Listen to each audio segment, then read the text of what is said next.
My name is Ellie, and I used to believe that the people who loved you were the ones who stayed. But the morning I miscarried on a cold bathroom floor while my sister-in-law sent my husband a laughing emoji, I learned that staying and loving are two very different things. They said I was being dramatic, that I always made things bigger than they were, that I had a history of catastrophizing, of pulling focus, of needing to be the center of every room.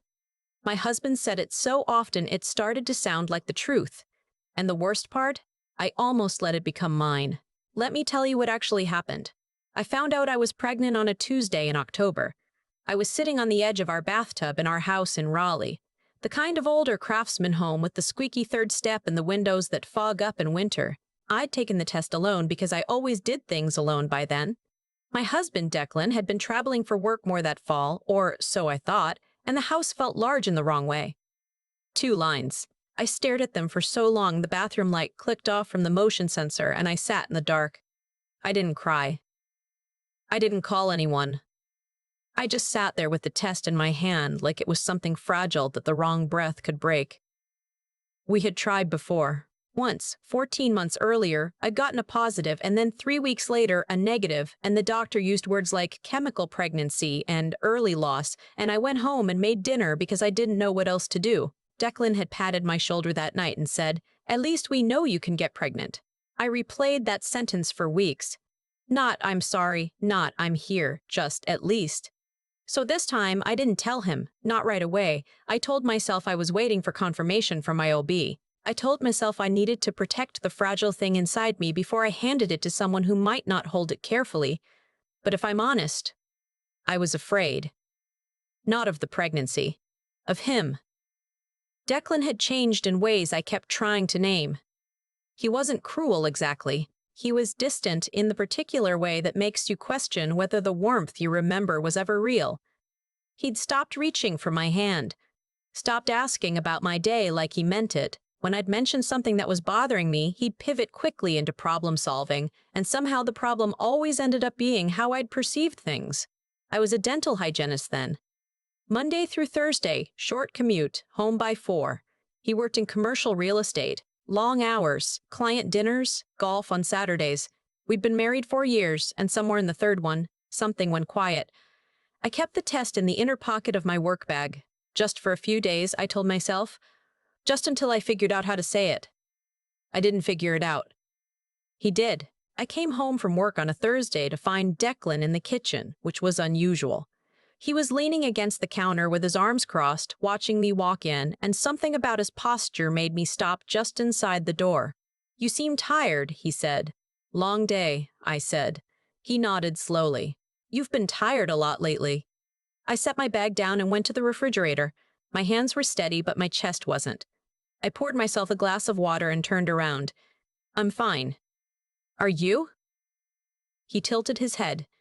Not with concern. With something more clinical. "Because I noticed you haven't had coffee in 2 weeks.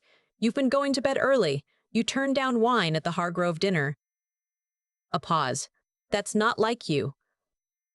I looked at him across the kitchen and understood that he had already been watching, not because he was worried, because he was building a case. I told him that night. Sitting on the edge of the bed with the test in my hand, I told him. He didn't hug me. He looked at the test for a long moment and then sat down slowly on his side of the bed, like he needed a moment to process. "How far along?" he asked. "Maybe 6 weeks. I have an appointment Monday." He nodded. "Okay, then, have you told anyone?" "No." He nodded again and got up to brush his teeth. I lay there in the dark and listened to the water run. The appointment on Monday confirmed everything. 8 weeks, strong heartbeat.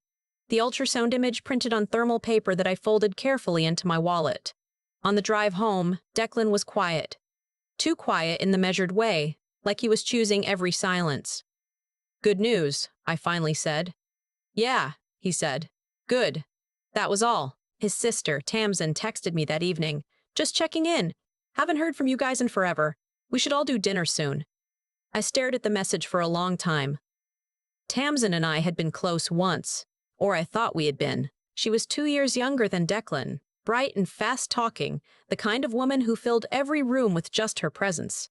She had a way of wrapping criticism in warmth that made you feel grateful for being insulted. I had admired her for the first year of our marriage. Then I started noticing the pattern. She called Declan that night. I heard him talking in the study with the door almost closed. Not unusual, they were close. But the conversation went long, over an hour, and when he came to bed, he didn't mention it. Was that Tamsin? I asked. Yeah, just family stuff. I let it go. I was getting good at letting things go. The following week, things shifted in ways I couldn't explain but felt clearly. Declan's mother, who I'd always called by her first name, Harriet, invited us to a family dinner at their house in Cary. It felt slightly more loaded than usual, more relatives than a typical Sunday, the formal dining table instead of the kitchen. I wore a loose blouse and sat across from Tamsin and smiled when I was supposed to. Partway through the meal, Tamsin reached across the table and touched my hand. Ellie, she said, sweet as syrup, I just want you to know, whatever you're going through, we're all here for you. Harriet looked up from her plate. I'm not going through anything, I said carefully. Tamsin smiled. Of course.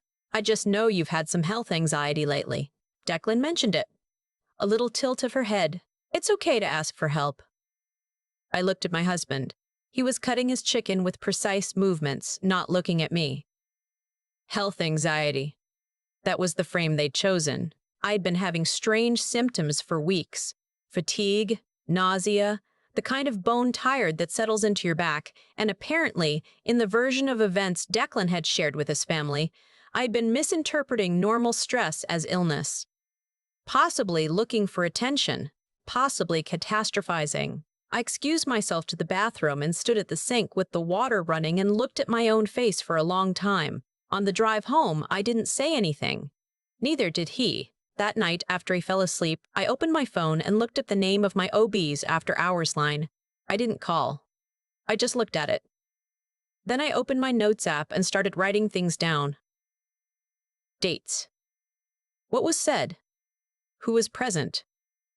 I didn't know why exactly. I think some part of me knew I would need it. 2 weeks later, I found the email. I wasn't snooping. I want to be clear about that. I was on Declan's laptop looking for a document he'd asked me to print, a closing disclosure for a property he was working on. I went into his downloads folder and there it was, filed plainly, not even hidden, a message from a family law attorney dated 6 weeks earlier. The subject line, Initial Consultation Summary, Property Division Inquiry. The email outlined, in calm professional language, a hypothetical scenario in which a spouse with documented emotional instability and a history of medical exaggeration might have limited credibility in court proceedings. The attorney's summary noted that establishing a pattern of behavior prior to any formal action would be strategically beneficial. 6 weeks earlier, I had just taken that pregnancy test. I closed the laptop. I went to the kitchen, poured a glass of water, and stood at the window watching the neighbor's porch light flicker on. My brain went very quiet in the way it does when something is too large to hold all at once. I thought about the recorder app on my phone that I'd started using to take notes on patient care at work. I thought about the ultrasound printout in my wallet. I thought about the way Declan had looked at me across the kitchen the night I'd finally told him, and I understood now what that look had been. He wasn't surprised. He was confirming a suspicion he'd engineered. I didn't sleep much that night, but I didn't cry either. I lay in the dark and made a list in my head of everything I had and everything I still needed. The following Saturday, Declan said he wanted to go to his parents' house for a cookout. His brother was visiting from Charlotte, his mom had been asking. Nothing unusual on the surface. I put on a sundress and we drove out in the late afternoon and I made small talk in the car, like everything was ordinary. The yard was full. Harriet had strung lights along the fence. Tamsin was already there, glass in hand, laughing with cousins near the fire pit. She waved when she saw me and came over. You look pale, she said, by way of greeting. I'm fine, I said. You should eat something. You're always forgetting to take care of yourself. I smiled and excused myself to the drink table. I got sparkling water with a lime and stood near the edge of the patio watching. About an hour in, Declan pulled me aside. He said he needed to talk to me upstairs, just quickly, something about his parents' paperwork that he needed my signature on. I followed him into the house and up the stairs. It was quieter inside. The party sounds muffled. We stopped on the landing. He turned to face me. I need to know, he said, and I need you to be honest with me. Are you actually pregnant? Or is this something you're doing because you know we're in trouble? I stared at him. Declan, because you've done this before. The health thing. The symptoms. You got everyone worried about your stomach pain 2 years ago and the doctors never found anything. That was a real diagnosis. I have the records. Do you? His voice was completely flat. Or do you have a doctor who agreed with you because you pushed him? Something turned over in my chest. Not anger exactly. A kind of cold, settling clarity. I'm pregnant, I said. I have an ultrasound. 8 weeks. He looked at me for a long moment. I want to believe you, he said, but I think you need to be honest with yourself about what you're doing. And then he placed his hand on my shoulder and pushed. It wasn't a shove. It wasn't violent in a cinematic way. It was deliberate and quiet, like closing a door. I was standing 2 steps from the top of the staircase, and when my balance went, I had nothing to reach for. I went down hard, my shoulder first, then my side, then my hip catching the banister on the way down. I landed at the bend in the stairs on my back, looking up at the ceiling. There was a sound from above me, high and bright. A laugh. I turned my head. Tamsin stood at the top of the stairs, arms crossed, watching me with an expression I will never stop seeing. Not horror, not concern. Something satisfied.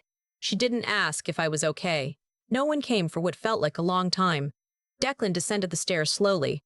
He knelt beside me with his hand on my back. The concerned husband voice switched on like a light. Ellie, you tripped. Are you okay? He said it loudly enough for the party outside to hear if the window was open. I didn't say anything. I couldn't find the words. He drove me to WakeMed. At the hospital, the triage nurse asked me standard questions, and I answered them in a flat, careful voice. Declan sat in the waiting area. When they took me back for ultrasound, I was alone in the room for a few minutes, listening to the machine hum. The technician had a kind face. She looked at the screen for a moment, and her expression shifted just slightly. A nurse came in, then a doctor.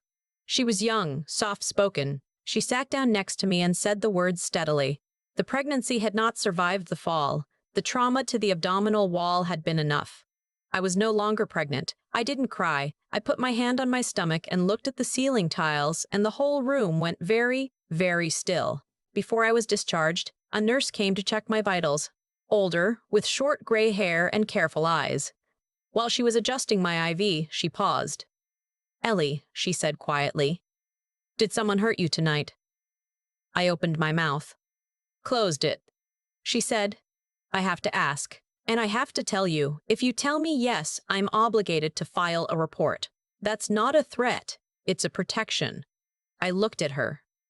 My voice came out very small. I'm not ready to say it yet. She nodded.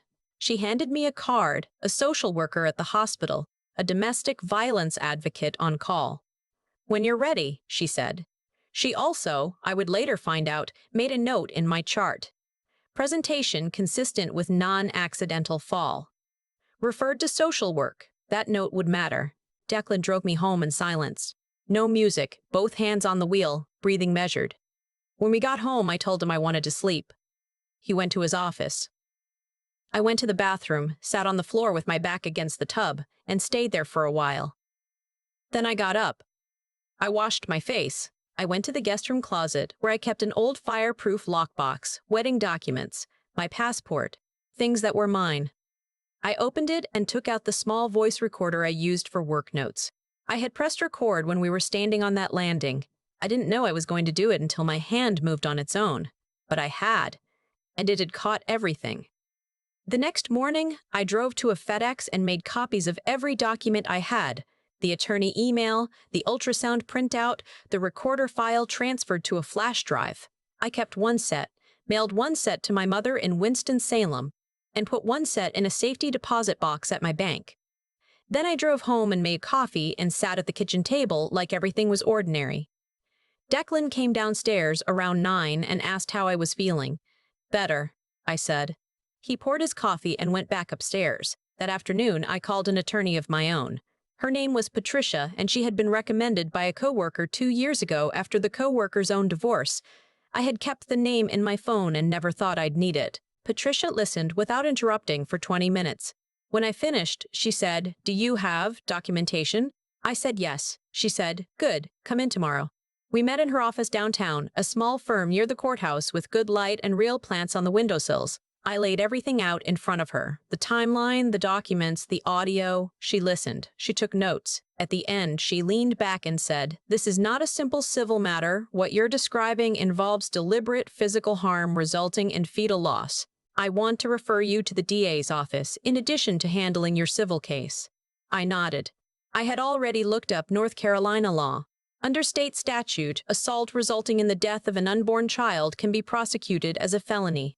I told her that. She looked at me with something that might have been admiration. "You've done your homework," she said.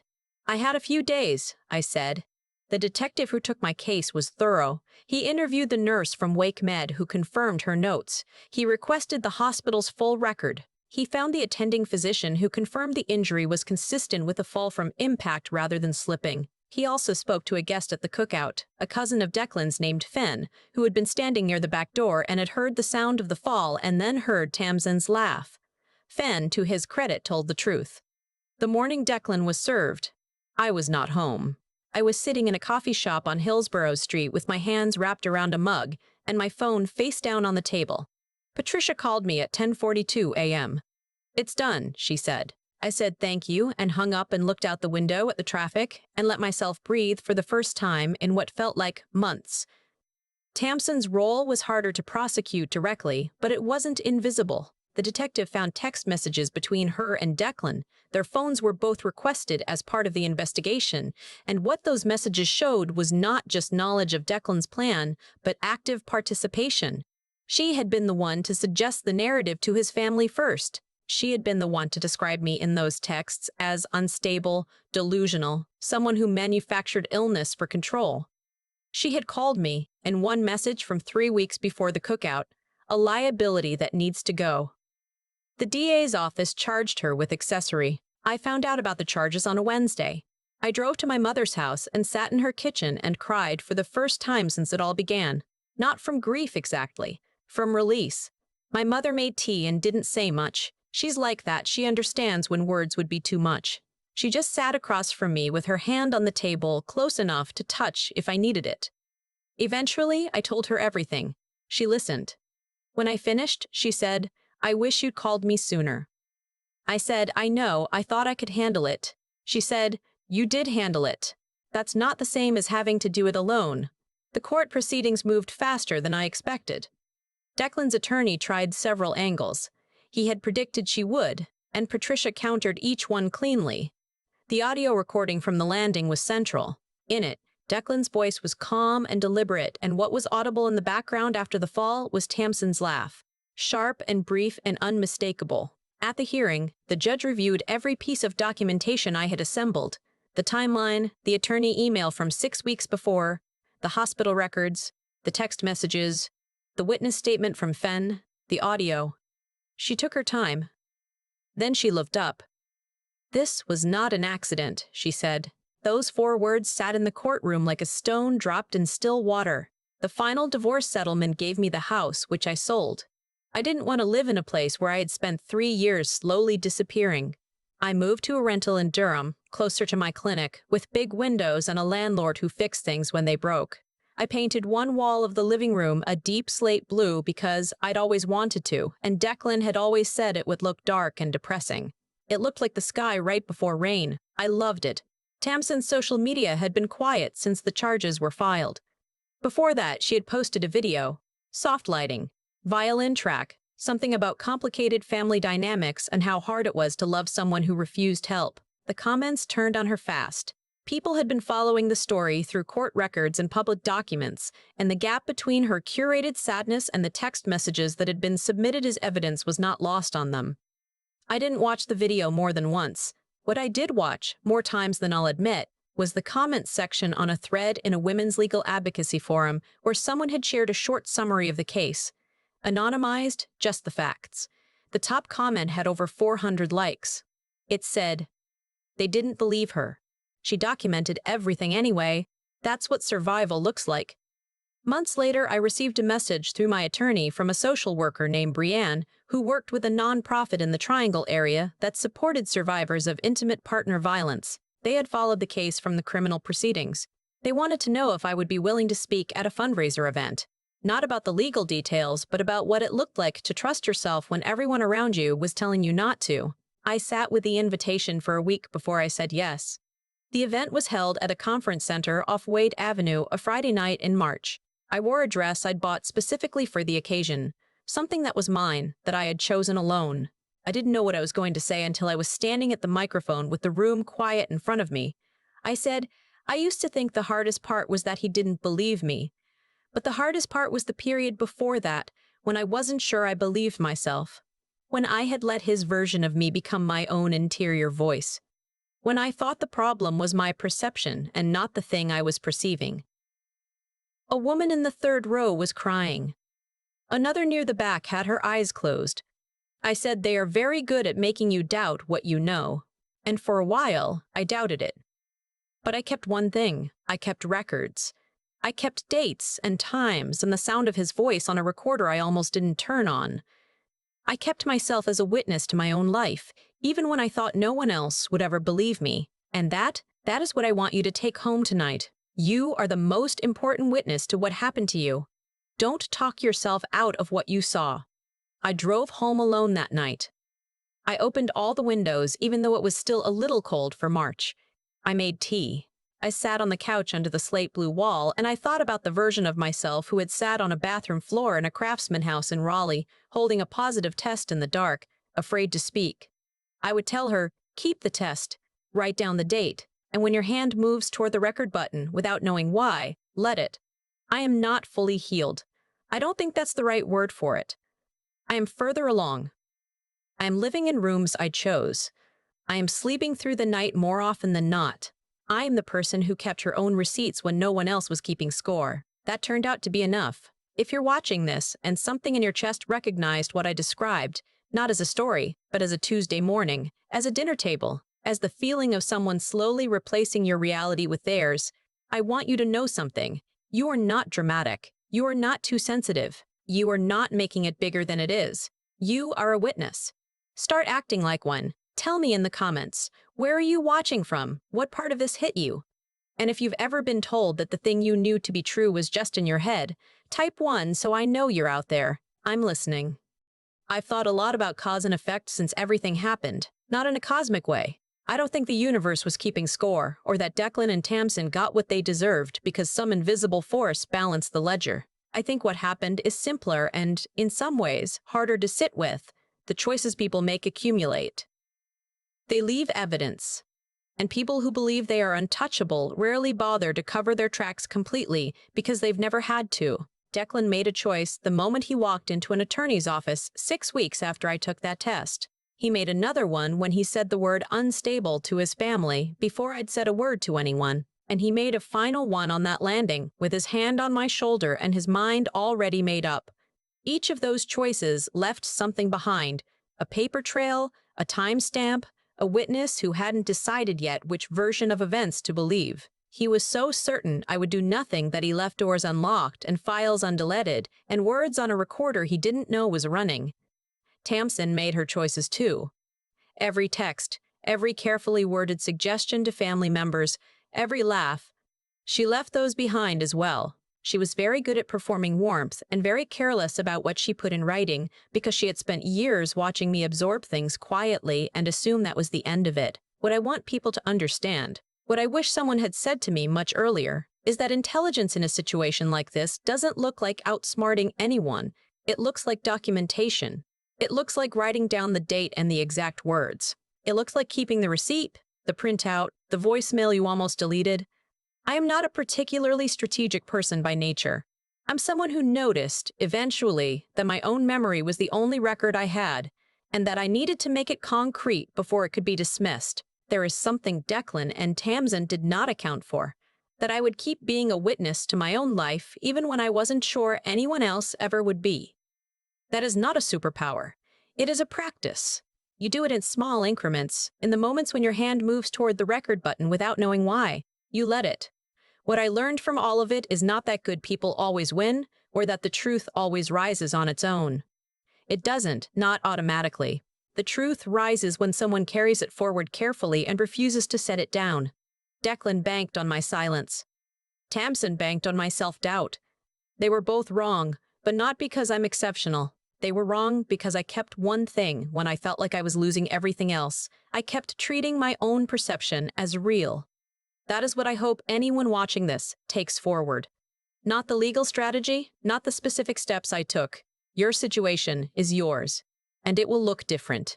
But the core of it, you do not have to earn the right to believe what you witnessed. You were there. That counts. Start from that and keep going.